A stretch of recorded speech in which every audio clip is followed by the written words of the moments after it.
Bon, on a fermé rapidement la sollicitation téléphonique, alors je voudrais y revenir un petit peu parce que on n'a pas parlé de Derek Lipsky, mon grand ami Derek Lipsky, ma découverte chez Sutton. Derek Lipsky, c'est un bonhomme, c'est un Ontarien apparemment. Il sera à Toronto et il fait de la sollicitation téléphonique. Il est bon. Puis il a décidé de se filmer puis de mettre ça sur Internet. Alors, on va aller le voir. Là, dans l'intranet, vous pouvez le trouver en allant en vidéo. Et ce que j'aimerais, on va le faire. J'espère qu'on n'aura pas de problème à le faire jouer. Ce que j'aimerais que vous observiez, si tout le monde ne parle pas français, anglais. Est-ce que tout le monde parle anglais? Comprend l'anglais? Oui? Si vous ne comprenez pas bien l'anglais, c'est pas grave, parce que juste son expression, sa façon de se mouvoir, ce que je veux que vous reteniez, on va l'écouter un petit bout, c'est comment il a du plaisir, ce gars-là, quand il fait ses appels. Comment il s'amuse. Effectivement, c'est un peu long. À mon sens, à moi, c'est un petit peu long pour obtenir un rendez-vous, mais c'est correct aussi, hein? Il faut trouver sa façon de faire, sa façon qu'on est bien puis qu'on est heureux. Et observez aussi ses yeux quand il parle aux gens. On le sent à un moment donné qu'il cherche sur ses feuilles. Oh, attendez une minute, on va tomber le micro.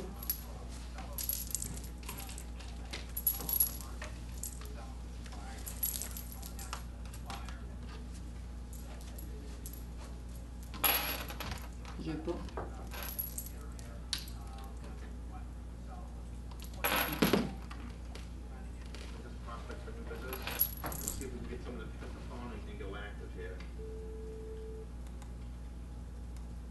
Est-ce qu'on ferme la lumière pour... Ce serait peut-être mieux, hein, tu pourrais. See if we can get something on speakerphone. Hopefully you can hear this. Try to turn it up a little bit.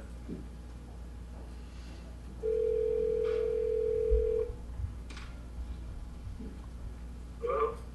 Hello. Good morning. I'm looking for Patrick. Yeah, so who's this? Patrick, this is Derek Lipsky with Keller Williams Real Estate. I was just giving you a call this morning.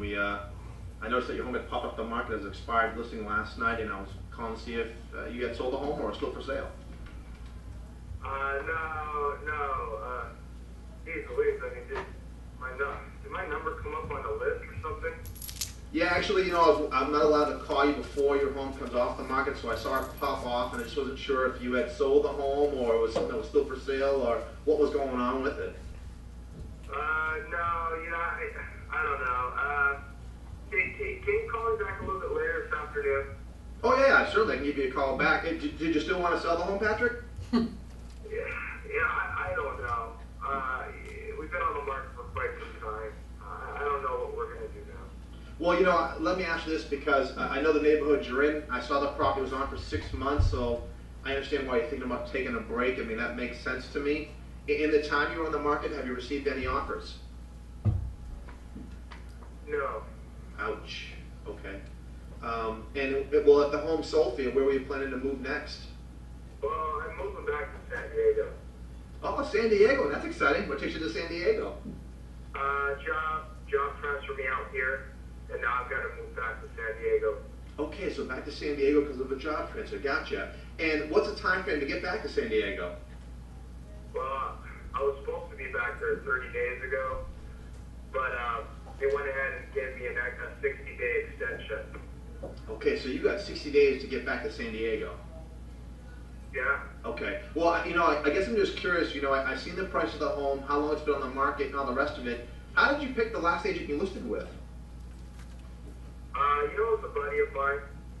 Okay, it was a friend of yours that you met out here. Yeah, I mean, it's another real estate agent. Yeah. All right. Okay. You know, my wife she's just gonna keep it off the market. You know, I think she doesn't want to deal with keeping the home clean again. We're just probably gonna rent it out. Yeah, I mean, renting out is certainly an option in terms of helping you make the move back to San Diego. Is that something you wanted to do, Patrick, or would you rather just sell it and wash your hands of it here and move down that way? Yeah, no, we don't want to rent it out, but that's our only option. I mean, the economy is awful, and you know, we've been on the market for 6 months, so we haven't had any offers. So Right. give the home away. No, I don't expect you to do that either, and I don't think anyone else does either. You got to sell it for what the market will bear. but at the same time, not let price stop you from selling either, correct? Yeah. Well, Patrick, let me ask you, I mean, if you decided to come back on the market, would you go back on with your last agent who didn't get the job done? Or would you be looking for a second opinion of someone who can give you a different approach and, more importantly, different results? No, I'll go with him again. If in fact we do put the home on the market, it's not his fault. The home did sell. Right. I mean, it's easy. It's like flipping a switch. He has a paperwork, you sign it, and it's right back on the market. And at the same time, may I share with you why that might be the worst move you could do at this point? Yeah. You make it quick. Sure, of course. Absolutely. Well, you have an agent who's your friend, and can I ask you, do you think he worked as hard as he could to try to get the home sold? Yeah. Do you think he tried to bring every buyer he had available and said, hey guys, get in here, take a look at this property?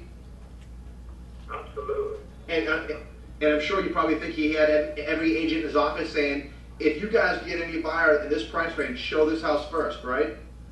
That's what he said he was going to do. I mean, I'm sure he did, and let's both face it, he probably wanted to get your home sold and get a commission, and at the same time, the home didn't sell. So if you go back to the same agent who has the same tools, the same buyers, and the same agents around him, you're most likely to get the same results. I mean, just going by with a different agent like myself or any other agent, you're going to expose your home to a new pool of buyers, new pool of agents with buyers, and other ways to get a home sold. And Patrick, if you go with an agent like me who can actually get a home sold, you're going to get sold quicker in this market. And do you know what that means for you?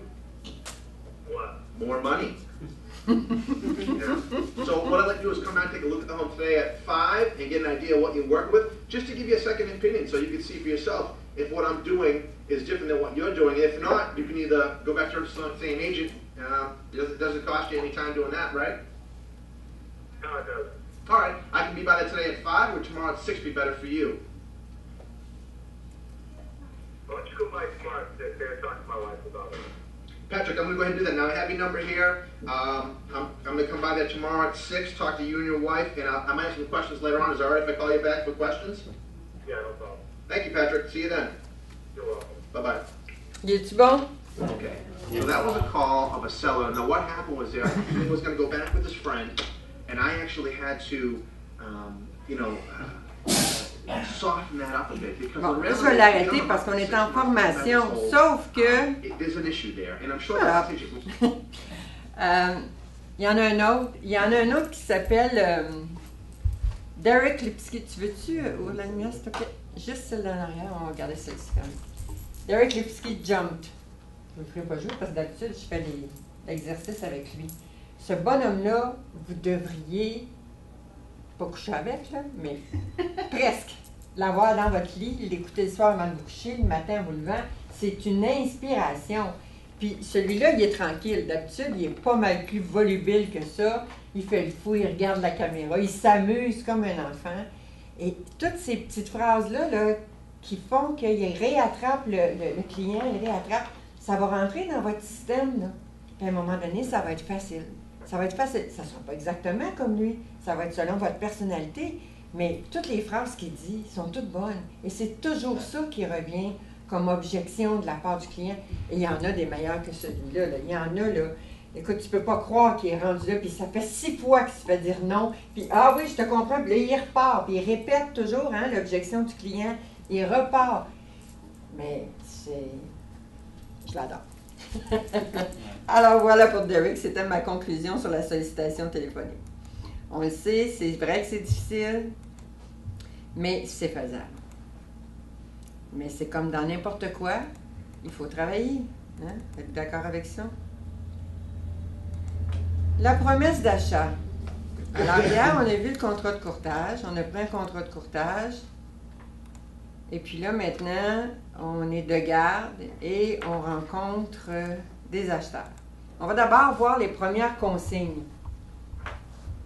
Les petites choses que peut-être que vous n'avez pas eues dans votre formation, là, ceux qui sortent de l'école ou qui sont encore à l'école. Juste des petits points de forme. Idéalement, on copie jamais une promesse. On télécopie jamais une promesse d'achat. Alors, il y a une mode qui veut que souvent les courtiers vont dire, écoute, faxe-moi ça. Faxe-moi ça, là, vous avez le droit d'intervenir et de dire, écoute, attends une minute, là, faxe-moi ça, j'aimerais ça, moi, présenter ma promesse d'achat. À moins que ce soit un syndic, une reprise de finances, une succession, ça pourrait toujours être possible, malgré que pour moi, d'après moi, une succession, c'est possible aussi de la présenter. Puis, à moins que le vendeur ait fait une lettre au courtier à l'effet qu'il ne veut pas que personne vienne présenter les offres, vous avez le droit de présenter votre offre. C'est votre travail, c'est votre responsabilité de représenter votre acheteur. On appelle le courtier seulement quand la promesse d'achat est signée. Alors, ça aussi, c'est important. Quand on prend une promesse d'achat, des fois, on ne se rend pas compte des conséquences. Si vous êtes assis avec des acheteurs, vous n'avez pas encore signé la promesse d'achat, mais là, on est là, puis c'est comme si c'était fait. Hein?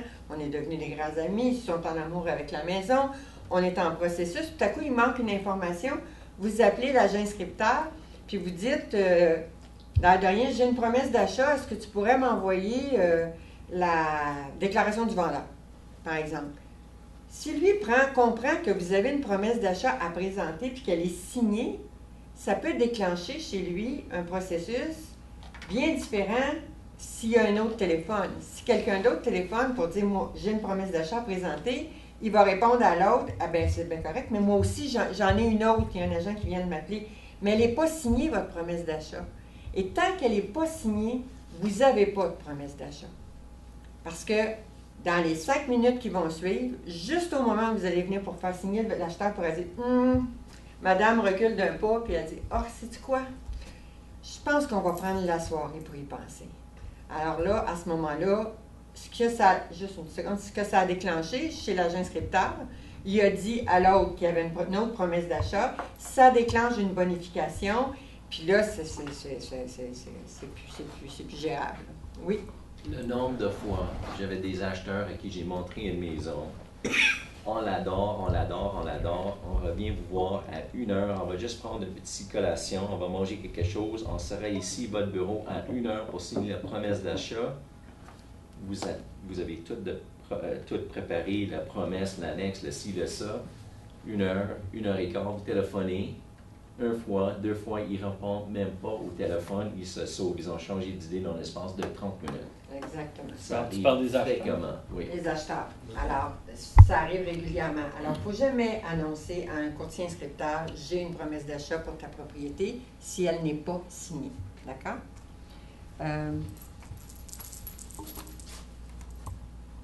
On s'assure d'avoir mis la clause 3.15 de la page 41 du dépliant clause type. Celle-ci, elle ne s'appliquera plus parce que la déclaration du vendeur, à partir du 1er juillet, elle est obligatoire. On n'a plus le choix, personne, là. Tout le monde devra la faire. Mais comme ce n'était pas le cas, il va falloir que je corrige mes papiers. Comme ce n'était pas le cas avant, on vous proposait de la mentionner à la promesse d'achat. On recommande toujours 3 inspecteurs à un acheteur. Je ne sais pas si on vous a parlé de ça dans vos formations.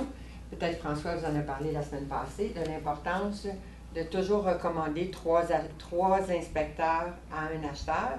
Puis vous savez, on le dit dans les formations, puis moi je le vis dans mon bureau, puis les gens le font pareil. C'est très important cette recommandation-là, parce que l'inspecteur, c'est pas comme l'arpenteur géomètre, c'est pas comme le notaire. C'est beaucoup trop dangereux au niveau...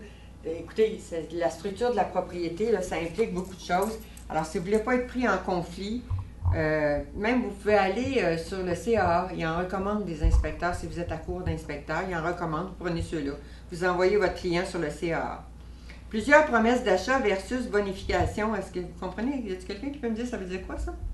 Si tu donnes 1 000 piastres ou 2 000 piastres de plus. Alors, si je prends une promesse d'achat avec un client et on a tout fini d'écrire la promesse d'achat, les clients ont quitté, le téléphone sonne, j'appelle l'agent, je prends mon rendez-vous pour représenter ma promesse d'achat, puis une demi-heure après, il me rappelle, puis il me dit « Lise, t'es pas tout seul, j'ai reçu une autre promesse d'achat. » Alors, qu'est-ce qu'on doit faire, nous, comme courtier? On doit rappeler notre acheteur et dire à l'acheteur, bien écoute, là, tu as 2 choix. On n'est plus assis dans le siège du chauffeur. Il y a quelqu'un d'autre qui présente une promesse d'achat en même temps que nous. Alors, qu'est-ce que tu veux faire? Et souvent, le client va dire, ben oui, mais qu'est-ce que je fais? Et ils ne sont pas habitués à ça. Alors, la réponse, c'est, ben écoute, tu vas au maximum du prix que tu es prête à payer pour la propriété. Ça, c'est la meilleure réponse. Comme ça, vous ne vous impliquez pas outre mesure, parce que là, on est dans les émotions. On ne veut pas faire payer le client trop cher non plus. Mais d'un autre côté, s'il perd la propriété par 1 000 $, il va être fâché après vous. Alors, je pense que la meilleure réponse, c'est de dire au client, écoute, tu l'aimes la maison, on n'est pas tout seul, il y a un autre... Alors, à ce moment-là, tout le monde y va au maximum de ce qu'il est prêt à payer pour la propriété. Et on fait quoi dans ce cas-là? Un MO. On fait une CP. On fait une contre-proposition à la promesse d'achat. OK, puis ça, c'est très important de se rappeler de ça. Ce n'est pas une modification, c'est une CP à la promesse d'achat. Alors, vous allez présenter les deux au vendeur. Le vendeur va refuser la promesse d'achat, puis il va accepter la contre-proposition. C'est comme ça que la transaction va se conclure, si naturellement il accepte. Puis s'il n'accepte pas, mais il va faire une autre CP. Il y a des questions? Ça va? C'est clair? Oui?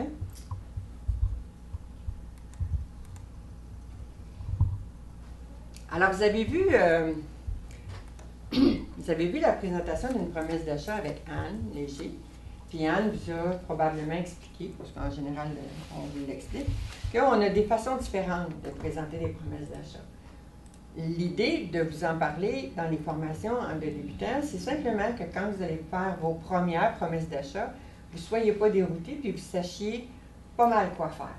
Mais au fur et à mesure que vous allez recevoir et présenter des promesses d'achat, vous allez voir qu'il y a différentes techniques, différentes façons de faire. Tout est bon. Ce qui est important, c'est d'être confortable avec ce qu'on fait. Alors, moi, je vais vous présenter aujourd'hui une façon différente de celle d'Anne, mais après ça, ce sera à vous à faire vos choix. Alors, vous, débutez en immobilier, vous étiez de garde, la vie est belle, le téléphone sonne, un acheteur appelle, il y a vu une propriété, il va aller la visiter, on visite la propriété, on sort de là, merveilleux, ils veulent faire une promesse d'achat. On se rend au bureau et on commence à remplir la promesse d'achat. C'est votre première, vous êtes énervé. Alors, simplement, vous êtes pratiqué souvent chez vous le soir, en écrire, hein? Vous en avez photocopié une puis une autre, puis vous vous êtes pratiqué. Alors, ça va quand même relativement bien pour remplir les clauses. Alors, vous remplissez toutes les clauses de votre promesse d'achat. Alors, ici, vous avez la PA, l'annexe A, l'annexe B. Naturellement, je travaille encore avec les anciennes. Vous allez vous ajuster le 1er juillet. Tout le monde a fait sa formation complètement? Oui. Levez, à main levée. De qui c'est qui l'a 1er juillet, plus de permis, hein? 1er juillet, plus de permis si vous ne l'avez pas fait. Suspension de permis. Sûrement qu'il va y avoir des frais aussi pour... Alors, faites un petit cours accéléré. C'est pas tellement long, 1 heure par bloc. Par bloc. Par bloc, c'est 4 heures total. Mais il faut y aller. Alors, vous êtes avec les clients, puis vous remplissez la promesse d'achat. Hein? Là, je ne la fais pas avec vous. Vous sortez tous de formation, vous êtes tous très bons là-dedans. On remplit la promesse d'achat, puis quand on est fini, on clique comme ça au fur et à mesure pour faciliter les signatures. Ça, c'est un petit truc de base. Hein? On a rempli, tout au long qu'on a discuté avec le client, on a rempli la promesse d'achat, puis c'est nous qui écrivons. Une façon de faire, là, vous avez eu un problème avec le prix, ils ne sont pas tout à fait au prix que vous auriez souhaité, l'ACN disait un tel prix, là, monsieur tire sa couverte et dit non, on ne veut pas aller si loin que ça. Une façon une fois que vous avez tout rempli les documents, c'est de laisser les clients tout seuls. C'est-à-dire que en général, puis là je dis ça devant la caméra, je ne devrais peut-être pas, ce sont les femmes qui décident en immobilier ce qui va se passer. Pas juste en immobilier. Alors, si madame n'a pas parlé surtout, puis qu'elle a les yeux très ronds, puis que madame elle aime la propriété, ça se pourrait qu'elle serait allée plus haut, mais elle ne voudra pas s'objecter devant monsieur, devant vous, envers monsieur.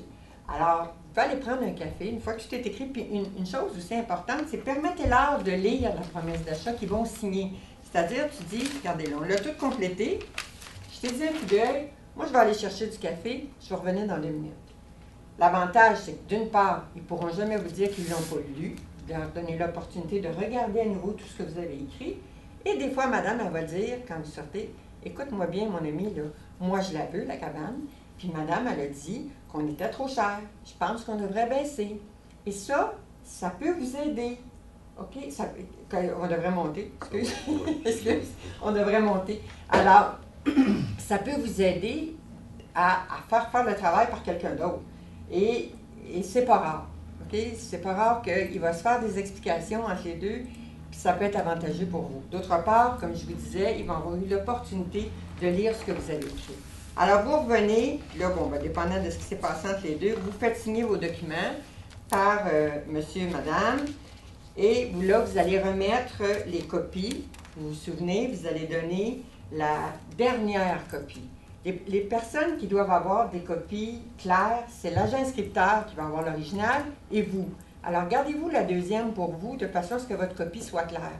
Parce que rendu à quatrième, on ne voit plus grand-chose, mais ce qui est important, c'est que les courtiers voient bien, parce que quand vous faites des photocopies des documents. Vous faites signer, tout est signé. À ce moment-là, vous appelez l'agent inscripteur pour prendre rendez-vous. Je vous conseille de le faire devant les clients. Les clients viennent de faire une offre d'achat sur une propriété, sont énervés, sont anxieux, ils ont hâte de savoir quand est-ce que vous allez la présenter. Ils veulent sentir qu'il se passe quelque chose. Ça prend 2 minutes d'appeler l'agent pour demander votre rendez-vous. Vous allez sûrement tomber sur une boîte vocale, mais au moins vous allez avoir posé le geste devant eux. Vous appelez l'agent pour demander le rendez-vous, vous parlez à la boîte vocale. Bonjour, Monsieur Tremblay. J'ai une offre d'achat à présenter sur le 105 de la Naudière. Je suis prête à la présenter ce soir. S'il vous plaît, rappelez-moi le plus tôt possible. En général, vous avez votre laptop qui est à côté, puis vous avez l'inscription qui est là. Vous avez appris cette semaine ImoContact? Ça vous dit quelque chose, ImoContact? Oui. Directement avec l'inscription. Moi, je vous suggère de laisser des traces, d'aller dans ImoContact, de renvoyer un message à l'agent inscripteur. Attends confirmation de rendez-vous pour promesse d'achat à présenter au 405. Vous êtes dans la propriété, pour sa propriété. Alors, comme ça, vous laissez des traces. Puis ça, c'est des choses qu'on n'aime pas raconter en immobilier, mais des fois, tu sais, il pourrait avoir un acheteur qui est là sur le bord de faire une offre, puis il pourrait prétexter ne pas avoir eu votre message. En ayant laissé un message téléphonique et en plus un message sur ImoContact, il va se rendre compte que vous laissez des traces puis que vous avez compris comment ça fonctionne. Alors, on a notre promesse d'achat remplie, nos clients s'en vont et vous vous préparez à aller présenter votre promesse d'achat. Regardez ici un peu où je suis rendue. Avisez le plus tôt possible le courtier inscripteur que vous avez une promesse d'achat à présenter, idéalement complétée par un ImoContact pour avoir une preuve. Alors ça, je vous l'ai déjà dit. C'est tout écrit. Alors tout ce que je dis aujourd'hui, si vous voulez vous rafraîchir la mémoire, vous allez simplement retourner à votre texte. Faites des photocopies de la promesse d'achat pour les vendeurs et le courtier inscripteur que vous aurez soin de récupérer à la fin de la présentation. Par contre, on pourrait choisir de ne pas faire de copie. Alors, ce que je vous disais tantôt, c'est qu'il y a des façons différentes de travailler pour chacun. Parfois, vous allez recevoir des promesses d'achat comme agent inscripteur, puis vous allez voir, l'agent arrive, il y a des copies pour tout le monde. Des photocopies pour tout le monde. D'autres, comme moi, n'ont pas donné de photocopie à personne. Mon principe à moi, c'est que quand on a travaillé avec un acheteur, on a travaillé assez fort, on a le droit d'être en contrôle de la situation. On a l'agent inscripteur qui est assis dans sa Cadillac parce que lui, c'est lui qui a l'inscription, puis il est dans le siège chauffeur, comme on dit. Et il y a nous qui arrivons avec une offre d'achat, puis qui sommes comme de l'extérieur. Alors, on a le droit de garder l'information pour nous. C'est-à-dire qu'on va la divulguer au fur et à mesure que ça va nous convenir. S'assurer de ne... Par contre, on pourrait choisir de ne pas faire de copie. Alors, je ne fais pas de photocopie, j'ai mon dossier, puis je garde ma promesse d'achat. S'assurer de ne pas détacher les feuilles pour faciliter la signature à la fin. Ça, c'est un petit truc de courtier immobilier. Là. Il y a des papiers ici, c'est attaché en haut, puis ça se détache en bas. Détachez pas le haut, tant que toutes les signatures ne sont pas faites, parce qu'à un moment donné, il y a beaucoup de papiers, avec 4 pages pour chaque copie. C'est recommandé de les laisser attachés en haut. Allez comprendre, vous allez vous tromper une fois, puis vous allez comprendre après. Lors de la présentation de la promesse d'achat, les personnes présentes sont le vendeur, le courtier inscripteur et le courtier collaborateur. Alors, c'est pas toujours évident pour ceux qui commencent. On a reçu l'offre d'achat de l'acheteur, mais quand on va présenter la promesse d'achat, on s'en va à la résidence en général du vendeur et il va y avoir là présent l'agent inscripteur et l'agent collaborateur seulement. Les acheteurs ne sont pas là.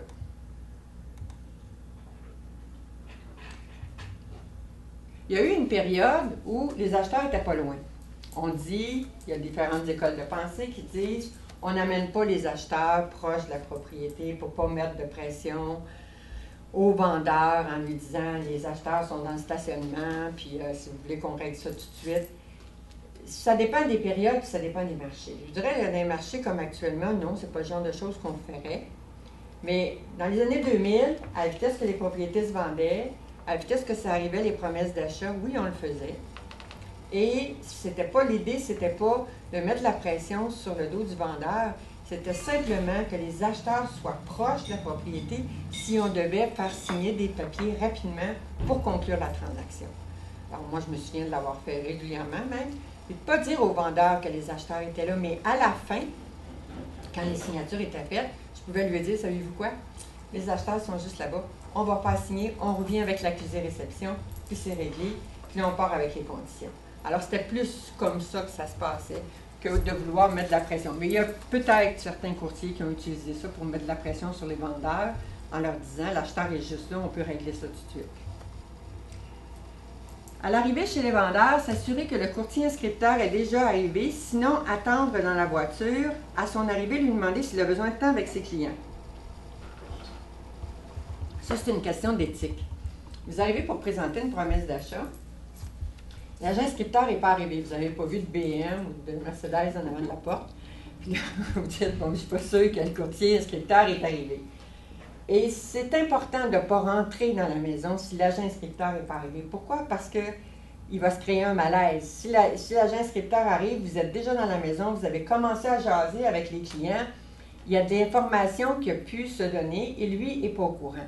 Alors, pour être dans les bonnes grâces de l'agent inscripteur, vous allez sonner, bonjour madame, non, monsieur est arrivé, mais ils vont vous offrir de rentrer. Naturellement, ils sont polis, ils vont dire, ben non, rentrez, c'est pas grave. Vous dites, non, savez-vous quoi, j'ai des appels à faire, je vais attendre que l'agent inscripteur arrive. L'agent inscripteur arrive, vous lui demandez s'il a besoin de temps avec ses clients. Peut-être que c'est la première promesse d'achat, peut-être qu'il n'a pas eu le temps d'expliquer à ses clients comment ça va fonctionner. Alors, certains vont vous dire, oui, donne-moi 5 minutes, puis rentre. D'autres vont dire, ben non, il n'y a pas de problème, viens-t'en avec moi. Mais au moins, vous avez été respectueux de l'agent inscripteur, et ça, c'est des points pour vous. En tout cas, on est respectueux pour l'instant. On le traite bien. Au début de la présentation, il est de bon ton de présenter les acheteurs aux vendeurs afin que les vendeurs puissent se situer par rapport aux personnes qui souhaitent acquérir la propriété et pour créer un climat décontracté, profitez de cette opportunité pour passer délicatement vos premiers messages. Alors, on est arrivé dans la propriété, on est rentré, on s'est présenté. Il faut faire très attention à l'endroit où on s'assoit. Alors, on attend qu'on nous désigne une place. Pourquoi? Parce qu'on ne veut pas s'asseoir à l'endroit où les vendeurs sont habitués de s'asseoir. Parce que là, on veut qu'ils soient dans un endroit où ils sont confortables. Si on s'assoit à leur place, ils ne seront pas capables de réfléchir tout le long de la présentation. Alors, vous attendez qu'on vous désigne une place pour vous asseoir. Tout le monde s'assoit. J'ai oublié, on a placé notre promesse d'achat à l'envers. C'est-à-dire l'annexe B, l'annexe A, la promesse d'achat. Nos feuilles sont pliées. Comme je vous ai dit tantôt, on les laisse plier pour la lecture.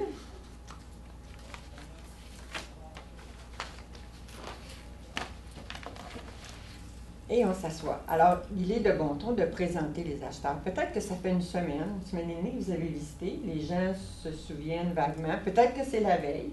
Mais vous pouvez présenter vos acheteurs. Bien, écoutez, ça me fait plaisir de vous amener une promesse d'achat. Vous vous souvenez, c'est un jeune couple et c'est leur première propriété. Ou bien, ils ont déjà vendu leur maison. Vous situez les vendeurs par rapport à qui sont ces gens-là, parce qu'en réalité, ils ne les connaissent pas. Et là, vous allez commencer à présenter votre promesse d'achat. Vous allez suggérer, je te vois sourire, tu me déranges, puis toi, tu m'enlèves ma conversation. Non, c'est parce que il y a plein d'images qui passent dans ta tête. C'est une jeune couple, ils ont des enfants, ils aiment bien votre maison, mais comme c'est leur première maison, ils n'ont pas beaucoup d'argent. C'est tout dans la même chanson. Alors, tu vois, Peter est quelqu'un d'expérience. Alors, c'est exactement ça. Alors, on commence... oui, c'est ça que tu me l'as donné, puis je ne l'avais pas dit. Alors, c'est le temps de passer les premiers messages. Effectivement, on a un budget restreint, on sait que notre offre est basse, c'est le temps de préparer les vendeurs à l'idée que l'offre, ce ne sera peut-être pas au-dessus du prix demandé en partant. Alors oui, effectivement, il faut faire ça. Un préambule intéressant, une promesse d'achat pourrait être: nous sommes ici pour regarder et analyser l'offre qui nous est présentée. Il est très important d'arriver à une entente qui satisfasse toutes les parties, ce qui sous-entend nécessairement ouverture à la négociation. Un exemple, vous savez, monsieur le vendeur, un acheteur, c'est quelqu'un qu'il faut considérer avec beaucoup d'égards. Et effectivement, c'est vrai, c'est penser chacun des mots, parce que vous avez travaillé fort pour faire écrire une promesse d'achat. Vous avez peut-être visité 12, 15, 20 maisons. Alors, quand on arrive avec une promesse d'achat à un vendeur, on doit être fier du travail qu'on a fait et on s'attend à ce qu'il soit respecté, ce travail-là. Et des fois, l'agent scripteur, il n'a pas préparé son vendeur à l'idée qu'on s'en vient ici pour négocier. Il y a des vendeurs qui pensent c'est oui ou c'est non. Et c'est pas ça. Notre travail premier à nous, c'est de faire une belle négociation. On veut arriver à un mariage. Et c'est ça qu'il faut dire aux vendeurs quand on le rencontre au début. Surtout quand ils vendent parce qu'ils viennent de se dire ça. Entre autres. Vous savez, monsieur le vendeur, un acheteur, c'est quelqu'un qu'il faut considérer avec beaucoup d'égards. Amener un acheteur à écrire une promesse d'achat est une opération délicate. Et lorsque cette opération a été complétée, il est alors important de bien travailler pour en venir à une conclusion positive. Alors, idéalement, on suggère au vendeur de ne pas intervenir durant la présentation de façon à ce qu'il garde ses questions pour la fin. OK? Juste question de contrôler la situation. Alors, je pars pour présenter ma promesse d'achat. Alors, monsieur le vendeur, on a ici une inspection dans les 7 jours. Oui, j'ai oublié un petit détail. Je vous ai dit tantôt que j'étais polie avec l'agent scripteur, très gentille, que je l'attendais pour entrer dans la maison, que j'attendais qu'il me désigne ma place pour m'asseoir. Et là, quand je suis rendue à présenter ma promesse d'achat, lui ou elle n'existe plus. Moi, ma promesse d'achat, je la présente aux vendeurs. C'est à eux que je parle, c'est dans les yeux que je les regarde, et pendant ce temps-là, lui ou elle est censé faire son travail, mais pas le mien. Alors moi, je suis en train de faire ma vente aux vendeurs, aux 2 vendeurs. Alors, vous savez, monsieur le vendeur, puis en même temps, il faut toujours protéger la susceptibilité de l'agent inscripteur. Vous allez voir au fur et à mesure. Alors, monsieur le vendeur, on a une inspection dans les 7 jours, ce qui est normal. Votre agent va vous dire que c'est dans la norme. Par contre, on a la conditionnelle à la vente de leur propriété.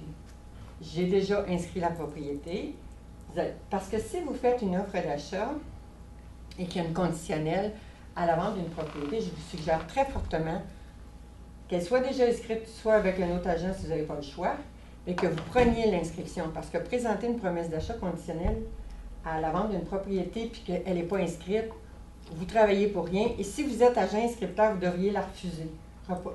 Recommander à votre vendeur de la refuser parce qu'on n'a pas de contrôle là-dessus.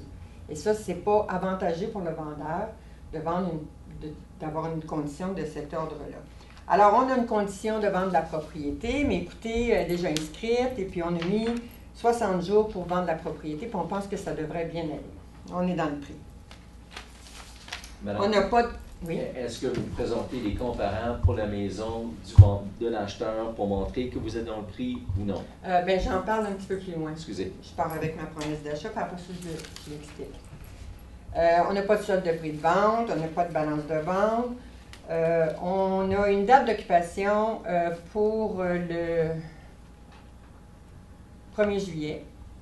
Je sais que vous aviez demandé le 15 juin. Alors là, en présentant mon offre, je sais que dans le MLS, le vendeur voulait le 15 juin. Mes acheteurs veulent avoir le 1er juillet. Alors, je vais ouvrir une petite porte, si c'est possible. Puis, je vais dire, écoutez, mes vendeurs veulent le 15 juin. Mais par contre, si c'était trop compliqué, on peut peut-être se réajuster. Tu n'ouvres pas la négociation, mais tu ouvres une petite porte. S'il y a possibilité d'ouvrir la petite porte, naturellement. Alors, vous avez jusqu'à demain, 20 heures, pour répondre. Au niveau des délais de réponse, souvent les courtiers, dans leur première promesse d'achat, vont être insécures et dire, mais c'est quoi le délai normal? Je vous dirais que c'est toujours dépendant quand est-ce qu'on prend l'offre d'achat. Si on la prend ce matin, mais on n'est pas sûr qu'on va la présenter ce soir, on n'est pas sûr des disponibilités des gens. Alors, on est mieux de l'ouvrir jusqu'au lendemain, à moins qu'on ait 12 à la maison, là, on ne parle pas d'occasion où c'est. Mais dans la généralité, vous pouvez l'ouvrir jusqu'au lendemain, 10 heures, et c'est pas rare qu'on va quand même la régler la veille, le soir même, si on la présente le soir même. Mais donnez-vous un délai, je dirais, de 24 heures facile. Alors, monsieur et madame les vendeurs, on a respecté les inclus et les exclus qu'il y avait dans le MLS. Par contre, mon client, il a vu d'habitude, la phrase me vient vite, là, a vu la tondeuse sur le moteur, là, comment est-ce qu'on appelle ça? Le tracteur dans le garage, puis il l'a mis dans les inclus. Mais sentez-vous bien à l'aise. Là, il faut comprendre une chose, nous, on ne vend pas des meubles, on vend des maisons. Alors, quand l'acheteur veut tout avoir, puis qu'il vous fait remplir les inclus, puis que vous n'êtes pas confortable parce qu'un tracteur de 5 000 $, ça vient drôlement débalancer la valeur de la maison. Je n'ai pas pour donner le message aux vendeurs que s'ils veulent l'enlever, puis on pourra en négocier après. Mais quand l'acheteur le veut, puis que vous prenez la promesse d'achat, c'est sûr que c'est délicat. On peut essayer de lui recommander, mais s'il y tient, bien, c'est peut-être avec le vendeur après qu'on peut ouvrir la porte pour dire, vous savez, si jamais vous ne voulez pas le laisser, votre tracteur, il n'y a pas de problème, c'est pas ça qui va faire tomber la vente de la maison. On aura un acte de vente 5 jours avant la date d'occupation. Puis, on vérifie naturellement la déclaration du vendeur. Vous avez tout déclaré. Il n'y a rien d'autre qui est survenu depuis que vous avez inscrit la propriété. Non. Et là, finalement, monsieur, on vous offre 315 000. Puis là, mon père, il disait, on ne parle plus. C'est assez. Comme disait Peter, il y a les comparables. Ça dépend des courtiers. Ça dépend des marchés. Ça dépend de plein de choses. Il y a des courtiers qui vont présenter les comparables avant promesse d'achat. Il y en a d'autres qui vont les garder parce qu'ils sont sûrs qu'ils vont avoir une CP, puis c'est à ce moment-là qu'ils veulent en parler. Ça dépend. Tout dépend. Puis ça dépend aussi de quel prix, à quel prix tu rentres par rapport au prix demandé. Si le prix, il y a une grande différence, puis tu as une vente à faire de 20 000 d'écart, oui, tu vas présenter tes comparables au tout début. Et une bonne façon de les présenter, c'est celle-ci. C'est que c'est sûr que tu ne veux pas insulter l'agent inscripteur, parce que là, l'agent inscripteur, il s'est entendu avec un prix, mais on ne sait pas, nous, qu'est-ce qui s'est passé. Est-ce qu'il a essayé de tordre le cou du vendeur puis de dire, écoute, ça n'a pas de bon sens le prix, mais là, il a voulu l'inscription, il l'a pris quand même. Qu'est-ce qui s'est passé? On ne sait pas. Alors, une bonne façon de vendre tes comparables pourrait être, écoutez, monsieur le vendeur, je suis certaine qu'au moment où vous avez pris l'inscription avec monsieur Tremblay, vous avez eu des discussions. Moi, j'aimerais vous montrer à partir de quoi mes clients ont pris leur décision. Ce qui veut dire que tu ne viens pas rabattre ce que l'agent inscripteur a fait, mais tu viens défendre ton dossier en disant, voici ce sur quoi les acheteurs se sont basés pour offrir le prix. Oui, Peter. Beaucoup de questions. Hein? Non, c'est correct. Mon commentaire sur les comparables n'était pas sur la maison sur laquelle vous visez votre promesse d'achat, c'était plutôt sur la maison qui appartient au vendeur, qui est conditionnel à être vendu pour l'achat de la maison en question. Okay. Parce que le vendeur devant vous, comparable, ça rentre ici, ça sort ici, il veut son prix d'attente, puis c'est le job de l'agent inscripteur de convaincre si la promesse a de l'allure ou non. Mais est-ce que vous pensez, pour donner plus de pouvoir à convaincre que la maison de l'acheteur est très vendable, d'amener des comparables? C'est une bonne question. Puis oui, effectivement, ça pourrait être une façon de faire.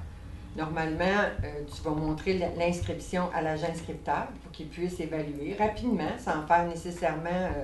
mais oui, tu pourrais dire, et regardez là, c'est pas un problème la vente de la propriété, voici ce qui s'est vendu dans le marché, voici en combien de jours ça s'est vendu, on a très bon espoir de vendre cette propriété-là rapidement et de vendre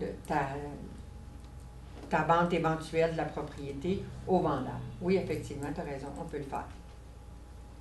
Moi, je ne l'ai pas beaucoup vécu parce que c'est sûr que j'étais dans une période de vente où tout ça faisait tellement vite. C'est pas l'idéal. 2000 à 2008. Mais quel pourcentage que des 72 heures? Ah, il y en a beaucoup. Il y en a beaucoup parce que les gens, ils deviennent de plus en plus insécures. Hein? Et ils veulent acheter avant de vendre. Ils veulent être sûrs de trouver. c'est une très mauvaise façon de fonctionner. Parce qu'on passe C'est à nous de leur expliquer qu'ils perdent partout. Parce que si tu achètes avant de vendre, t'es pas assis dans la chaise du chauffeur, parce que le vendeur, il se dit, ben voyons, de toute façon, il n'a même pas vendu. Alors, il est pas mal plus retiré sur son prix. Et toi, quand c'est accepté, tu viens pour avoir une offre d'achat. Quand l'acheteur vient pour avoir une offre d'achat sur sa propre propriété, il est-tu négociable, tu penses? Il en a acheté une autre. Alors, en quelque part, il perd des sous partout. Et si vous arrivez à bien expliquer ça à votre acheteur, vous allez arriver à le convaincre de vendre d'abord sa propriété et de voir qu'en général, dans les 3 semaines, quelqu'un qui vend une propriété, il en a racheté une autre. D'accord avec moi, Peter? Alors, toute votre capacité à expliquer ça à l'acheteur, mais effectivement, je pense, tu vas être d'accord avec moi, c'est de plus en plus difficile parce que de plus en plus, les gens sont inquiets. Puis pourtant, ça devrait être le contraire parce qu'il y a plus de maisons sur le marché actuellement. Alors, c'est un peu ça. On était rendu, Alors, je disais, on ne dit plus un mot. Okay? Idéalement, on se tait. On oversell pas qu'on dit en bon français. Puis on attend les questions. Maintenant, ce qui va se passer, là, on va changer un peu de chaise. Là, l'agent inscripteur est là. C'est quoi maintenant le travail de l'agent inscripteur? On va aller voir ici qu'est-ce qu'on a écrit. On passe en revue, point par point, la promesse d'achat et on commente au fur et à mesure. Le présentateur dit, bon, ça, je vous l'ai dit tantôt. Durant la lecture, s'assurer de vulgariser. Attention aux expressions consacrées que seuls les courtiers immobiliers comprennent. On se comprend qu'on s'adresse à des gens qui ne connaissent pas les CCP, les CCA, puis alors on fait attention au langage qu'on utilise. Une fois la présentation terminée, vous remettez les originaux de la promesse d'achat au courtier inscripteur et vous attendez la suite. Alors, les originaux, souvent, les courtiers ont peur de les laisser aller. Hein? Ils ont l'impression qu'ils laissent aller leur vie. Quand vous prenez une promesse d'achat, vous avez donné la dernière copie aux acheteurs, mais vous êtes gardé la deuxième déjà. Elle n'est pas dans votre dossier quand vous venez présenter votre promesse d'achat. Alors, qu'est-ce qui reste? Là? Il reste l'original pour le courtier inscripteur et la copie du vendeur. Alors, j'ai fini de présenter ma promesse d'achat. Je remets le tout à l'agent inscripteur. L'agent inscripteur, lui, pendant que moi je parlais, OK? Moi, je suis l'agent inscripteur, l'agent collaborateur, Peter est l'agent inscripteur. Pendant que moi, je présentais mon offre, Peter, lui, avait une feuille comme ça, puis il prenait des notes. Il prenait des notes, puis là, vous allez l'avoir dans votre dossier. Il prenait des notes sur tout ce que je disais. Alors, à la condition inspection, 7 jours, OK. Il est d'accord, il ne va pas revenir là-dessus. À la condition financement, j'ai mis 30 jours. Oh, minute, là, pas 30 jours, là. On ne barrera pas ça sur le marché pendant 30 jours. Il va revenir soit à 21 ou 15 jours. Okay? J'ai oublié aussi que quand j'ai parlé du financement, j'ai eu ma préapprobation, ma préautorisation, et je la montre au courtier inscripteur. Je ne lui donne pas, mais je lui montre. Oui? Là-dessus, mettons que madame est l'acheteur, je représente l'acheteur. Ça, c'est notre promesse d'achat. Le prix demandé est 350 000. Notre offre rentre à 320 000. J'ai la préapprobation de 350 000. C'est sûr que je ne vais pas montrer à l'agent inscripteur le montant, mais je vais lui montrer, j'ai une case pop, je ne sais pas trop où, approbation, je cache le prix et je dis, je vous garantis que l'approbation couvre le montant qui est sur la table présentement. Exactement. Pour pas que le vendeur se dise, ah ben écoute, on peut approuver pour beaucoup plus cher, on n'a pas de problème. Alors effectivement, il a raison. Moi, je la montrerai rapidement, puis je la remettrai dans mon dossier à l'envers. Mais simplement, c'est important que le courtier inscripteur puisse voir qu'il y en a eu une approbation. Parce que quand on fait une promesse d'achat, ce qui est important, c'est qu'on ait le moins de conditions possible. Moins de conditions qu'on a, plus on est en business. Alors, si le client a déjà signé la déclaration du vendeur parce qu'il l'avait mis dans le MLS, puis qu'il a eu le temps d'en prendre connaissance, puis qu'il n'y avait rien de spécial, puis il en a accusé réception, c'est une condition qui est élevée. Si le financement s'est préautorisé, puis qu'il ne reste que des détails à régler, c'est une autre condition qui est élevée. Et si le vendeur est sûr de sa maison, puis qu'il n'y a pas de problème, Il n'est pas inquiet pour son inspection. On s'entend dessus que si on s'entend sur le prix, la date d'occupation puis le notaire, on a une propriété qui est vendue. Alors, le moins de conditions on peut avoir, le mieux que c'est. Alors, il a pris des notes tout le long, Peter, sur les conditions, puis qu'est-ce qui va revenir en contre-proposition. Et là, ici, on a différents scénarios. Là, je n'ai pas ma petite feuille avec moi, là, d'habitude je l'ai, mais ce que je vous recommande, cette feuille-là est dans votre dossier. Là, ah bon, alors là, on a présenté, Peter a repris la promesse d'achat et a revu point par point avec les vendeurs ce avec quoi ils sont d'accord. Alors, monsieur le vendeur, puis il a fait la même chose que moi, il reprend ça par la fin. Le 7 jours d'inspection, ça vous va. Puis là, il fait ses recommandations pour le financement. Puis là, on passe les inclus. Bon, le tracteur, on va voir ce qu'on va faire avec ça. Il l'a pris dans ses notes. La date d'occupation, ça, c'est quelque chose qu'on peut régler à 4. Parce que c'est important d'avoir le input de tout le monde. Alors, Peter va dire au vendeur, bien, monsieur le vendeur, finalement, 15 juin, 1er juillet, le vendeur dit, OK, le 1er juillet, je vais m'arranger. Bon, parfait, on a réglé le 1er juillet. S'il n'avait pas pu, il m'aurait dit, mais tu penses-tu que tes acheteurs, on peut arriver à faire quelque chose? J'aurais dit, mais là, c'est parce que les enfants sont à l'école, les déplacer à cette date-là de l'année, c'est pas évident. On finit par arranger ça, puis c'est correct. Le notaire, c'est la même chose. Est-ce qu'on notarie 5 jours avant? Est-ce qu'on veut notarier beaucoup plus vite? On vend maintenant pour juillet. C'est loin. Idéalement, nous, là, on veut notarier le plus vite possible. Alors, si on est capable de faire entendre les parties, pourquoi? Parce que nous autres, on va être payés plus rapidement. Et 2, plus ça traîne, plus il y a des chances qu'il se passe des choses. Alors, plus vite on a notarié, plus vite notre dossier est réglé. Le vendeur, des fois, c'est un argument qu'on peut lui donner. C'est, écoutez, peut-être vous allez augmenter un petit peu le prix de votre paiement si vous assumez, si vous payez l'hypothèque de ces gens-là, la valeur de l'hypothèque de ces gens-là, mais par contre, vous allez considérer que votre propriété est vendue. Vous allez être passé chez le notaire et ça va être réglé. Vous allez pouvoir racheter la tête tranquille. Alors, ce sont tous des arguments que vous pouvez débattre quand vous arrivez au point du notaire. Là, j'étais rendue à... Alors, Peter a passé en revue, puis là, il reste le prix. Et souvent, les vendeurs vont être plus à l'aise de discuter de prix seulement avec Peter. Alors, qu'est-ce que Peter va faire? Il va dire à Lise, il y a différentes possibilités. Peter, il va dire à Lise, sais-tu quoi? Puis on n'est pas trop en mode collaboration. Là, sais-tu quoi? C'est bien beau, on te remercie infiniment. On va te rappeler. Ça, c'est la dernière réponse qu'on va avoir. Là. Ça ne nous tente pas d'avoir ça parce qu'on aurait aimé ça fermer le même soir. Tu trouves ça plate, mais tu n'as pas tellement de choix parce que sur le ton qu'il te le dit, tu comprends qu'il te met presque dehors. Alors, tu t'en vas. Puis là, tu vas attendre de recevoir la contre-proposition, plate comme ça, par fax que tu n'as pas pu débattre. Mais si Peter, il est smart, il va se servir de moi parce que je peux lui servir encore.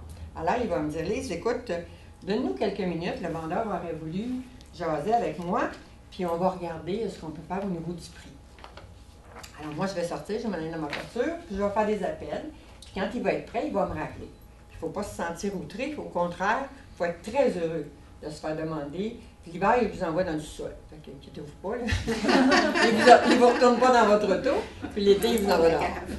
Alors, qu'est-ce que Peter va faire pendant que moi, je vais sortir? Bien, il va avoir sa petite feuille comme ça, puis il va la tourner. Puis là, il va commencer à faire des scénarios avec son vendeur.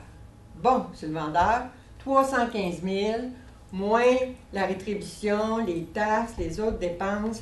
Voici ce qui vous reste dans vos poches si on accepte le montant.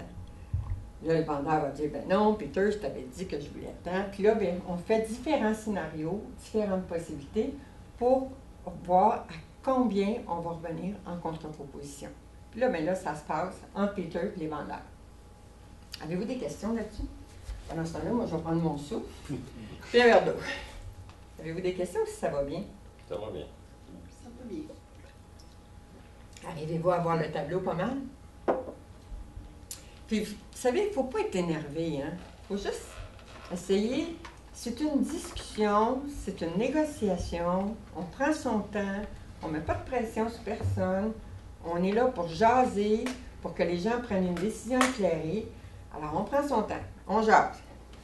Je disais tantôt, il retourne la feuille puis il écrit ici. Moi, ce que je vous suggère, c'est de tout écrire les calculs que vous faites, puis venir transposer vos scénarios ici potentiels, surtout quand vous commencez. Parce que, étrangement, pour une raison qu'on ignore, les vendeurs ont tendance, quand ils se retrouvent tout seuls à faire leur propre calcul, à oublier la TPS et la TVQ sur la commission.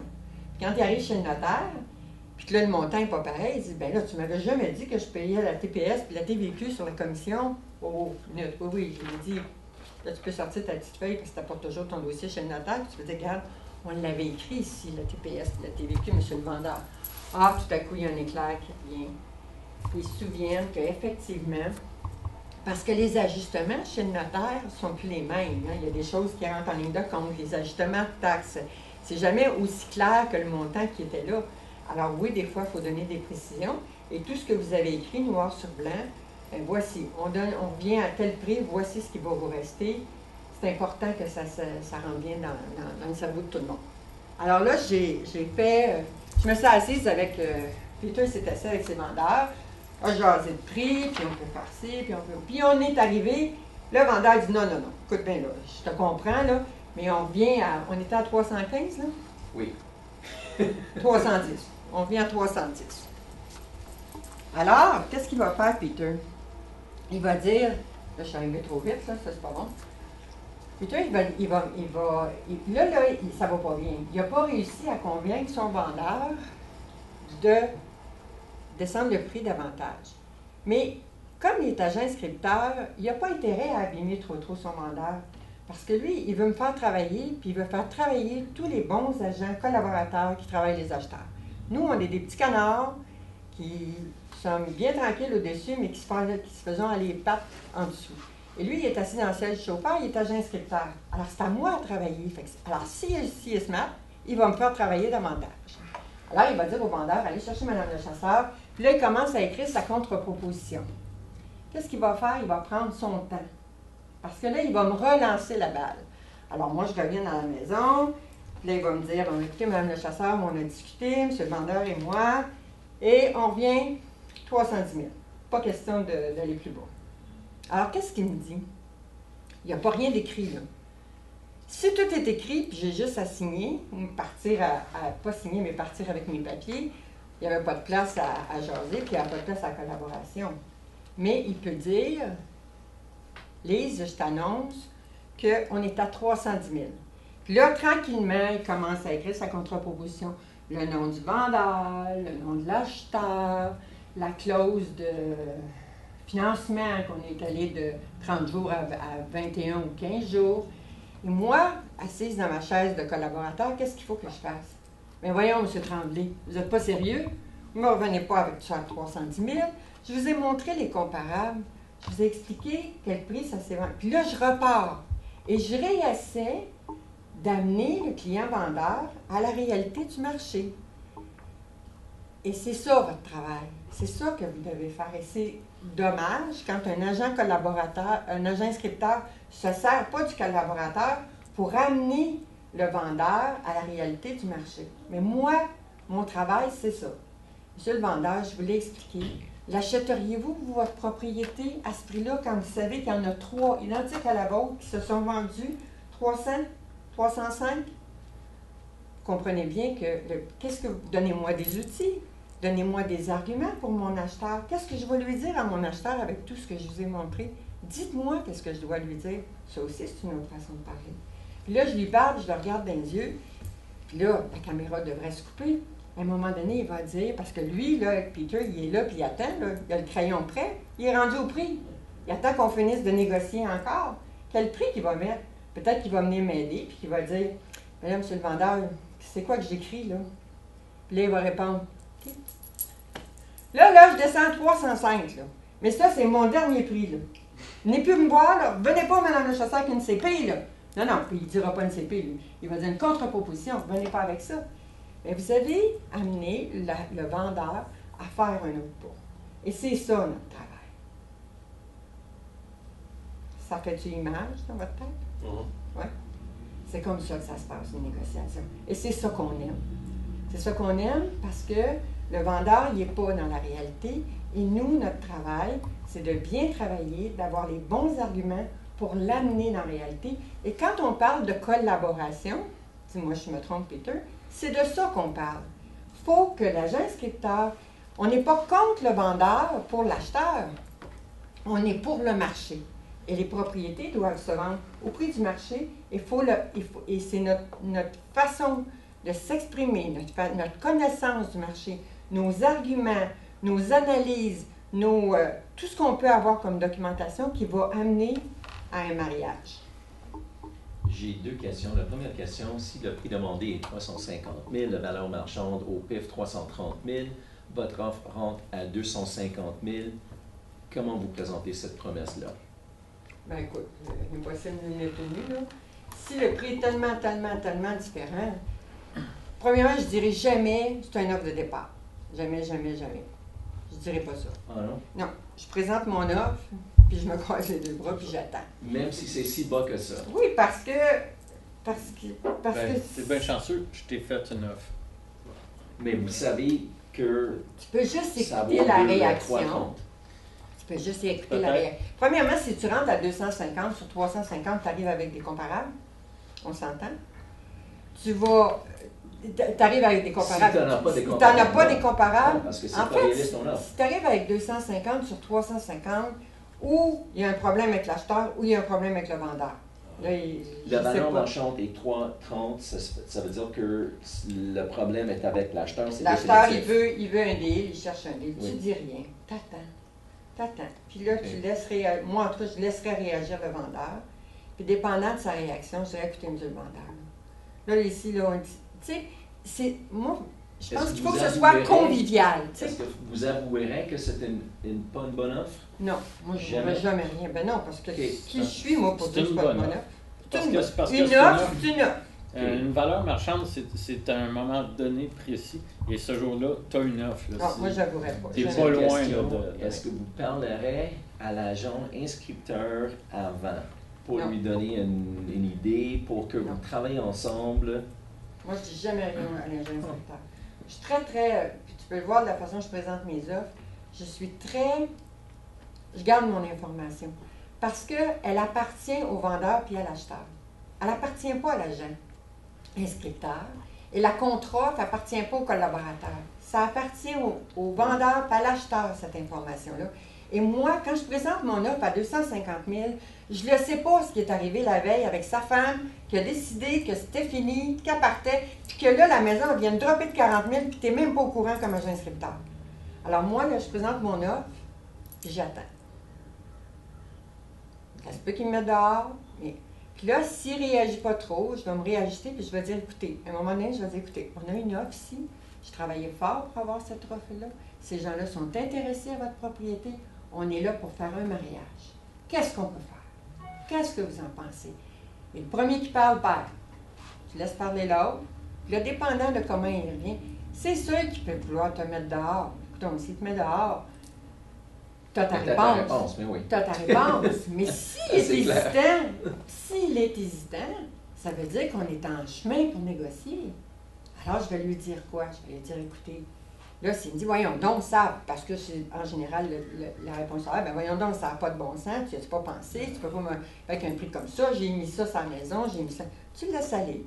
Tu le laisses aller. Parce qu'on est d'accord, parce que aussitôt que vous êtes dehors, il vous est mis dehors, c'est game over.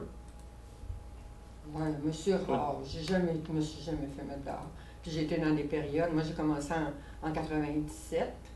On n'était pas encore en l'an 2000. Et j'ai vu des gens perdre des 60-70 000 $ sur leur maison qu'ils avaient embellie, mis de toute beauté et qui récoltaient ça de toutes les rénovations qu'ils avaient faites. Ils ont juste vendu 3 ans trop vite. J'ai vu des gens faire quasiment des crises cardiaques avec les offres qu'on arrivait. Et quand tu arrivais avec les comparables, tu disais, écoutez, je veux bien, là, mais vous ne pouvez pas récupérer ce que vous avez investi. Alors, tu fais ça avec quoi? Tu fais ça avec du doigté, de l'empathie, de la patience. Il ne faut pas aller trop vite. On ne vend pas des réfrigérateurs, là. On vend des propriétés. Alors, quand on va présenter une promesse d'achat, on se prépare. On se prépare mentalement à toutes les hypothèses. J'ai vu quelqu'un, moi, se lever carrément dans une présentation de promesse d'achat puis s'en aller prendre sa douche. Il m'a flanqué là. J'étais là avec mes papiers. Il m'a pas mis dehors. Il est parti, puis il est allé prendre sa douche. Il dit là, je suis plus capable. Attends. Puis il est parti. La première chose que j'ai su, j'ai entendu la douche. Il est parti prendre sa douche. Alors, il a eu besoin d'aller se rafraîchir les esprits. Il peut tout arriver dans la présentation d'une promesse d'achat. Mais il faut être à l'écoute des gens. Et puis, l'objectif, c'est d'arriver à un mariage. Alors, c'est de toujours, un peu comme on veut un rendez-vous, on veut un mariage. Qu'est-ce que vous en pensez? Dites-moi ce que vous en pensez. On va voir ce qu'on peut faire. Ça n'a pas de bon sens, c'est correct? Il faut sortir de là avec une contre-offre. Il ne faut jamais que ça finisse chez vous. Ça, c'est une bonne façon de travailler. Ça finit jamais chez vous. Vous, là, les refusés, vous voulez pas ça de votre côté. Alors, vous voulez une contre-offre. Vous travaillez pour avoir votre contrat. Là, vous retournez voir vos acheteurs. Vous dites, écoutez, regarde, il a fait ce pas-là. Oui, je comprends, il y a ça, mais... Puis on le sait, elle est où la valeur marchande, là, nous? On sait où est-ce que ça se situe. Alors, si mes acheteurs ne sont pas assez hauts, on va travailler, regarder comparables, sortir un ACM, retravailler tout ça, puis regarder ce qui s'est vendu, puis tranquillement arriver à un mariage. Des fois, écoute, François vous l'a peut-être raconté, là, la personne qui a fait 12 contre-propositions, il en a parlé. Bon, alors il y en a des phénomènes comme ça. Qu'est-ce qu'elle a fait, cette personne-là? Elle est allée chercher ça à coût de 1000 $ pour arriver à ce que ces personnes-là arrivent là. Et vous avez un gros défi, hein, parce qu'on sort des années 2000. Écoutez, on vendait les propriétés comme des petits pains chauds. On était 5 sur une promesse, à apporter des promesses d'achat sur une propriété. Moi, j'ai vendu une propriété, là. Il y en a une qui s'est vendue à un prix, puis l'autre en face s'est vendue à 20 000 de moins. Juste parce que l'agent n'a pas eu le temps, n'a pas été assez vite pour réagir. Alors, les vendeurs de cette propriété-là étaient fâchés, mais ça montait dans une fin de semaine. Et c'était pas plus drôle, là, quand les gens disent « Ah, nous autres, on n'a pas connu ça, les années 2000, c'est plate, on aurait aimé ça. » Mais c'était pas plus drôle, parce que d'arriver et d'être 5 avec des promesses d'achat, c'est pas le fun, parce qu'il y en a juste un. Pour tout le monde. C'est stressant pour le vendeur, pour l'acheteur, pour pour les deux agents. Puis les courtiers, Ouais. des fois, quand on a 5 qui se présentent avec les offres, puis il y en a juste un qui veut l'avoir à la maison. Il n'y en aura pas 5. Alors, il y en a 4 qui s'en retournent avec leur petit bonheur, des acheteurs qui sont déçus et frustrés. Puis là, bien, c'est sûr qu'à un moment donné, ils font les offres vite, puis ça se vend vite parce que là, ils sont tellement tannés, puis le marché est comme ça. Alors, le marché que vous vivez là, il est le fun aussi, parce que premièrement, il y a moins d'agents qu'il y en avait. Il y a moyen de jaser. Puis là, bien, c'est plus difficile parce que les vendeurs ont été habitués à des augmentations de prix incroyables. Puis que là, le Klondike, c'est fini. C'est terminé. Là, on va prendre... C'est certain qu'on va arriver à une période plus stable. Puis là, bien, ça va être des arguments différents. Mais on est là pour faire un mariage. C'est ça l'objectif. Alors, Peter, finalement, on s'est obtenu à deux une contre-proposition. Et moi, je vais aller trouver mes acheteurs et je vais dire à mes acheteurs, vous voyez, le vendeur a fait un pas. Dans le fond, il n'était pas allé au maximum qu'il était prêt à payer pour. On revient à un autre avec une petite contre-offre.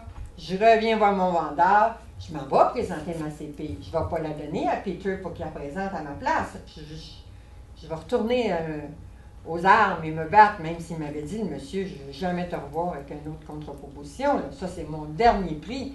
Faire mes finales, là, oubliez ça, c'est pire. Mettez pas ça. Vous allez retourner présenter la CP que vous avez eue de vos acheteurs pour le représenter aux vendeurs. 12 fois. 12 fois. Jamais j'ai faxé, à moins d'un syndic, une reprise. Moi, là, non. Je n'enlèverai pas ce plaisir-là. Jamais. Quand même qu'il serait fâché. Puis il n'est pas fâché. Il n'est pas fâché.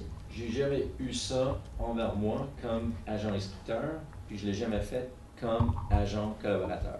Qu'est-ce que tu fais? Tu faxes? Je lui téléphone, j'ai dit c'est le mieux quand je parle. Évidemment, je parle beaucoup à l'agent instructeur. Puis, à cause d'X, Y, Z, ils sont cassés, ils ne veulent plus, ils ont leur œil sur une autre maison, blablabla, whatever. C'est ça que j'ai eu. Pas notre dernière offre. On a peut-être un peu plus qu'on peut arracher des acheteurs.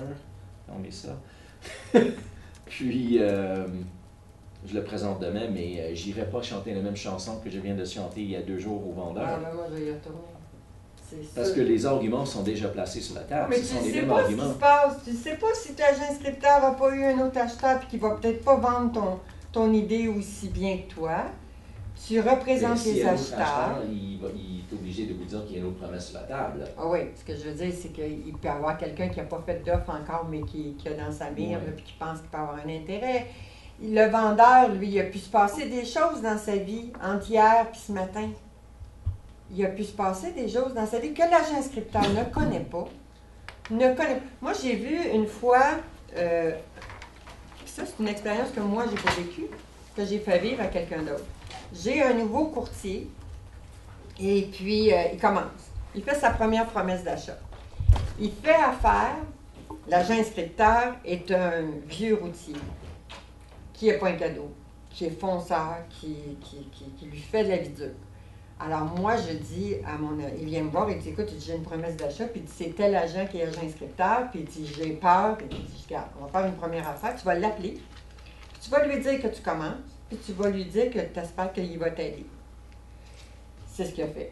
Ça n'a pas marché du tout, parce qu'il ne veut rien savoir. Il présente son offre, et là, l'agent inscripteur lui fait la vie difficile, puis remarque des erreurs, puis il ramasse à peu près sur tout. L'autre sort de là en décomposition. Puis, il se revient avec... Il lui fait une contre-proposition, puis il dit « Reviens pas. Fais-la accepter, là, ou ben non, reviens pas. Parce qu'on ne veut plus te revoir. C'est ça le prix, puis on ne changera pas d'idée. » Alors, le nouvel agent vient me voir, puis il me dit « Lise, qu'est-ce que je fais avec ça? » Il dit... J'ai dit, qu'est-ce que tes acheteurs veulent faire? Bien, il dit, ils ne veulent pas payer ce prix-là, ils veulent payer moins cher. J'ai dit, fais ta contre-offre, appelle-le, puis dis-lui que tu veux présenter ta contre-offre. L'agent qui est un vieux routier dit, non, tu me faxes ça, là, puis je vais m'arranger avec ça. Moi, mes clients ne veulent rien savoir. Ils ne veulent pas rien savoir de ce prix-là. Il revient me voir, il dit, il ne veut pas. J'ai dit, tu le rappelles, puis tu lui dis que ta directrice va téléphoner s'il ne te permet pas de présenter sa promesse, ta contre-offre. Il fait ça, il l'appelle, finalement, obligé. Il dit, correct, viens présenter ta contre-offre. Eh bien, croyez-le ou non, le garçon a vendu sa maison. Ses acheteurs ont fait accepter la CP au vendeur au prix qu'il voulait. On ne sait jamais. Lui était certain que ses vendeurs n'accepteraient jamais, et l'autre, quand il est arrivé avec sa CP, au prix qu'il offrait les acheteurs, ils ont accepté. Alors ça, là, nous, là, la phrase qu'on doit avoir dans notre cœur, c'est on ne peut pas répondre pour le vendeur, puis on ne peut pas répondre pour l'acheteur, parce qu'on ne sait jamais où les gens sont rendus dans leur vie. Moi, ce soir, je peux avoir une vision de la vie, puis demain matin, je vais en avoir une autre à cause des circonstances qui se sont passées dans les 24 heures. Et il n'y a pas personne qui va savoir ça, sauf moi. Alors, pour répondre à ta question, oui, Peter, je vais retourner présenter ma CP. Et je vais retourner 12 fois s'il faut. Puis si tu travailles fort puis qu'on comprend que notre vendeur et notre acheteur ne sont pas encore arrivés au point du marché, on va travailler tous les deux pour faire baisser à petite dose. Mais, oui. La manière que je vois ça, c'est que le vendeur est ami avec son agent inscripteur. Right? Il se connaît depuis X nombre de mois ou semaines ou quoi que ce soit. Mm-hmm. Toi, tu es un inconnu qui vient, qui représente l'ennemi qui ne veut pas payer assez cher. Oui. Parce que la promesse qui vient, c'est jamais assez cher, c'est jamais le plein prix. Moi, je mets ça dans la main de l'ami ou l'agent du vendeur pour vendre ta salade. Je pense que il est dans une meilleure position pour convaincre le vendeur. Parce qu'il est assis sur le même côté du table que le vendeur. Mm-hmm. Puis à la fin de la ligne, l'agent inscripteur, il veut que la vente se fait. Mm-hmm. Il est engagé par le vendeur de vendre la maison. Mm-hmm. Pas pour le garder sur le marché pour un autre 6 mois, pour possiblement avoir une deuxième offre qui serait quel prix, on ne sait pas. Tu sais, Peter, on a tous les deux raison. C'est vrai ce que tu dis. Je regarde dans le cas que je t'ai raconté tantôt, c'était vrai. Ça a fonctionné, oui. Ça a fonctionné. Oui. Alors, je pense qu'il faut avoir des petites antennes pour être capable de voir c'est quoi la meilleure situation. Il faut avoir de l'intuition, il faut être attentif au non-verbal autour de la table, il faut connaître les courtiers en général, il faut essayer le plus rapidement de savoir à qui on a affaire, comment les gens travaillent, et se suivre notre intuition. Mais je pense qu'au départ, notre première responsabilité, c'est de représenter l'acheteur. Et quand on est convaincu, on est peut-être le meilleur à convaincre. Parce que l'agent inscripteur, il ne faut pas oublier que si la vente ne se fait pas, il reste avec son inscription. Hein? Toi, tu recommences. Tu recommences à visiter des maisons avec le client s'il n'a pas acheté. Alors peut-être que ton argumentaire va être pas mal plus étoffé que l'agent inscripteur qui se dit, bon, ben, elle a déjà fait un très bon travail pour moi. S'il n'est plus là, le prochain qui va arriver, il va faire encore un bon travail. Puis quand moi, je vais arriver avec un acheteur, j'ai plus rien à faire, je regarde, tu as vu ce que Lise le chasseur t'a dit, tu as vu ce que Marcel Antille t'a dit, tu vois-tu que le prix que tu as là, c'est incroyable, avec la baisse de commission que je te fais, signe en bas, pèse fort, la troisième copie est à toi.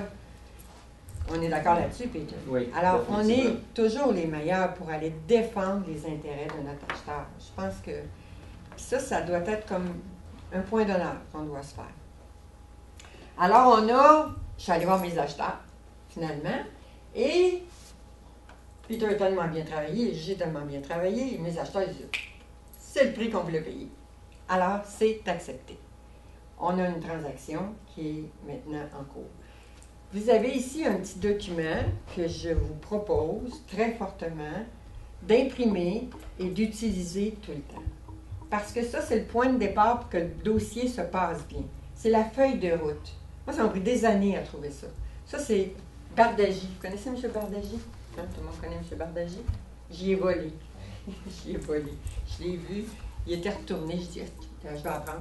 Mais maintenant, il la donne à tout le monde. Je ne sais pas vraiment un vrai vol que j'ai fait. Il la donne à tout le monde dans ses formations. Mais c'est très bien fait. Alors, ce qui est important, à partir du moment où on a notre belle promesse d'achat, ici, notre quantité de feuilles industrielles, c'est de savoir où est-ce qu'il s'en va notre dossier. Alors, on n'aura pas cette chemise-là, mais on va avoir une chemise pour le dossier. Et à gauche, on va avoir tout le suivi de la situation. Alors, j'ai ma date d'acceptation. Je suis avec ma souris, vous le voyez, oui. J'ai ma date d'acceptation. Alors, ma promesse d'achat est acceptée le 1er mai. J'ai un dépôt de 1 000 $ ou de 50 000 $. Je l'inscris. Et là, je m'en vais dans mes conditions. Le délai de financement, ben, c'est 15 jours. Alors, ça a été accepté le 1er, plus 15. Ma date limite de financement, le 16 mai.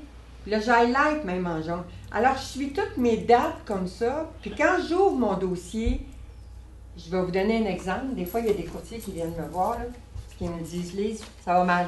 Qu'est-ce qu'il y a? Ben là, l'inspection, ça marche pas. Puis là, mes délais. Mais j'ai dit, c'est quand est-ce que c'est accepté? Quand est-ce que c'est accepté? Attends une minute, là. Je vais te le dire, oh mon Dieu. Là, ça tremble de même, là, parce qu'il s'est passé des délais, puis là, ils sont bien énervés. Oui, ça a été accepté le 1er. Bon, puis ton inspection, c'était combien de temps? Je pense que c'était 7 jours. Bon, puis là, ils comptent, là, ils se trompent quand ils comptent. Non, c'est pas de même que ça fonctionne, là. Si vous avez tout votre dossier à côté, vous n'oublierez rien, vous ne passerez pas vos délais, parce que quand tu as une promesse d'achat à gérer, ça va bien. Mais quand tu en as 5, 6, 7, là, c'est la même chose. Alors, si vous avez pris des bonnes habitudes en partant, en remplissant tout votre dossier au fur et à mesure qu'il se réalise. Mais non, j'ai déjà, ça m'arrive, 5, 6, 7. Oui, bien, tu vas être étonné qu'à un moment donné, quand ça part, là. Ouais. Alors, ça, c'est un excellent document que je vous suggère très fortement. Puis, remplissez-le au fur et à mesure. Vous le collez du côté gauche de votre dossier, de tout votre dossier de promesse d'achat, puis au fur et à mesure que les choses sont passées, ça vous aide à ne pas dépasser les délais, parce que c'est ça qui est important. À un moment donné, quand on a un délai de 7 jours pour faire une inspection, puis qu'on est rendu à la 6e journée, il faudrait peut-être demander un prolongement de délai un petit peu avant, pas attendre à la dernière minute, hein, parce que ça reste qu'il y a des délais pour l'envoyer, que le client signe, que... Alors, c'est ça. Ah, il est midi, je suis assez bien timée. Oui. Aussi, mettez 7 jours pour l'inspection, vous avez le fameux 4 jours supplémentaires, puis le 6e jour, l'acheteur dit « Ah, j'aimerais avoir une prolongation, j'ai pas pu trouver un inspecteur, j'ai besoin d'une autre semaine. » Et le vendeur dit « Non, je refuse votre demande. » Ben, le vendeur, il est malvenu de faire ça. Mais qu'est-ce que tu veux? Il pourrait. À la limite, il pourrait. Il pourrait Dans ce refuser cas-là, une prolongation. Mais là, cette faut qu'il clause-là se tombe à dépêche. l'eau, d'abord. Pardon? Dans ce cas-là, la clause de l'inspection tombe à l'eau. Ben, La condition c'est-à-dire est réalisée. qu'elle n'est pas réalisée. Il est présumé avoir acheté. Il n'a pas pris les moyens qu'il fallait pour faire son inspection. Mhm. Il était réduit au délai qu'il y avait. Puis là, le vendeur, il dit, mais tu sais, un acheteur qui dirait, moi, je l'ai pu acheter, puis ça surtout Ah, devant un juge, j'ai le vu vendeur, ça, il va absolument. dire, mais là, monsieur le vendeur, c'était quoi votre problème, là, 2 jours de plus? Tu sais, aviez-vous des problèmes avec votre propriété, puis vous ne vouliez pas que ça ressorte? Moi, je ne recommanderais pas à un vendeur de faire ça, puis je lui ferais valoir les désavantages qu'il risque d'avoir là-dedans. Forcer un acheteur à acheter, forcer un Impossible. vendeur à vendre, c'est difficile. C'est possible, mais c'est difficile. Alors, moi, je dirais que c'est pas la situation idéale de qu'un vendeur fasse ça. Mais par contre, la responsabilité du courtier, C'est de pousser son acheteur. c'est de pour remplir pousser les son commandes. acheteur et Ouais. dire, hey, écoute, là, il y a 2 jours de passé, tu ne m'as pas appelé, tu n'as pas appelé un inspecteur, tu vas être présumé avoir acheté, alors il ne faut pas que tu prennes trop ton temps. Ces gens-là sont occupés en plus. Puis des inspecteurs, il y en a beaucoup. On a fini notre dossier, tout est beau, on est prêt à envoyer ça chez le notaire, si on est l'agent inscripteur, parce que vous savez que c'est l'agent inscripteur qui va envoyer tous les documents au notaire. Alors ça, c'est une feuille intéressante que vous pouvez utiliser avec les coordonnées de tous et tous les documents que vous envoyez à votre notaire. C'est une belle façon de travailler, juste envoyer les documents comme ça dans une enveloppe, le notaire est un peu perdu. N'oubliez pas de mettre les coordonnées de l'inscripteur et du collaborateur avec les numéros de téléphone. Ces gens-là ont besoin de vous rejoindre. Les numéros de téléphone des acheteurs, des vendeurs. Il y a quelqu'un qui m'a dit, oui, mais ils sont sa promesse d'achat. Mais oui, mais n'obligez pas ces gens-là à fouiller dans vos documents. Pour vous, ça prend 5 minutes faire une lettre comme ça. Pour le notaire, il est obligé de chercher partout. Idéalement, bon, si vous ne la faites pas livrer par une compagnie qui fait de la livraison, quand vous allez porter vos documents chez le notaire, si vous le faites vous-même, vous avez 2 feuilles comme ça et vous faites signer la secrétaire comme preuve que vous êtes allé porter vos documents. Parce que les autres aussi en ont beaucoup, ça peut se perdre. Comme ça, si vous avez votre feuille de livraison dans votre dossier, vous êtes plus couvert. Et également, quand on a une transaction comme ça, 15 jours avant de passer chez le notaire, 3 semaines, donnez donc un petit coup de fil au notaire pour voir comment ça se passe. Le certificat de localisation n'est peut-être pas rentré. Il n'y a peut-être encore rien de rentré. Quelle promesse d'achat? J'ai pas de promesse d'achat. J'ai pas de promesse d'achat. Moi, j'ai un rendez-vous avec vous. Alors, comme collaborateur, puis comme inscripteur, si vous êtes allé porter vos documents, bien, vous assurez que tout se passe bien puis que les secrétaires vont commencer à faire le travail. Est-ce que vous avez des questions? Moi, je me dis ça. Oui. Moi, je scanne tout. J'envoie tout en PDF. Le papier, j'essaie de faire ça autant que possible. Le notaire, on peut tout envoyer ça. Oui, tu peux tout envoyer ça, puis tu as ta preuve avec ton envoi. Tout à fait. Le seul ajout que j'ai à dire à ça, c'est que quand vous l'envoyez chez le notaire, il faut demander « Bonjour, Madame la secrétaire du notaire » ou la personne qui prend soin de ce dossier-là, parce que c'est certainement pas le notaire même qui prend soin du dossier. Lui, il est là pour signer dans la minute, c'est tout. Je téléphone la secrétaire, c'est qui, laquelle qui prendrait soin de ce dossier-là. Et vous, est-ce que vous avez bien reçu le courriel? Oui. Est-ce que vous étiez capable d'ouvrir les dossiers? Souvent. Oui, je l'ai eu. Puis la journée avant, j'ai pas pu ouvrir le dossier, il y a une bug. C'est un bon point, hein? Puis prenez des notes, des noms, des ci, des ça, puis idéalement envoyez un courriel encore suite à notre discours d'aujourd'hui. Je suis content d'entendre qu'il vous manque que la certificat de localisation. Tous les autres documents sont là. Pour que la dernière minute devant l'acheteur et le vendeur, s'il commence à patiner, c'est pas toi qui as l'air d'un idiot. Tu as la photocopie de cette courriel-là qui dit noir et blanc. Le secrétaire m'a dit que tout était bien dans le dossier. Parfait. C'est un excellent conseil parce que tu vois, on n'est pas habitué encore au papier. Puis effectivement, si ils attendent à la dernière minute pour ouvrir le document puis qu'ils sont capables d'ouvrir, écoute, là, c'est le bordel total. Est-ce qu'il y a des questions? Est-ce que c'est clair? Vous avez réussi à faire image? J'aimerais ça vous faire À faire image. pièce de théâtre. Ben, que ça fasse image dans votre tête, tu sais, la négociation, comment ça se passe. Est-ce qu'il y en a qui en ont vécu des négociations à date? Non. Encore? Ouais. Peter, pas du tout. Pas du tout. Alors, on va aller dîner. Il est midi, cette fois-là, je pense pas que je me trompe.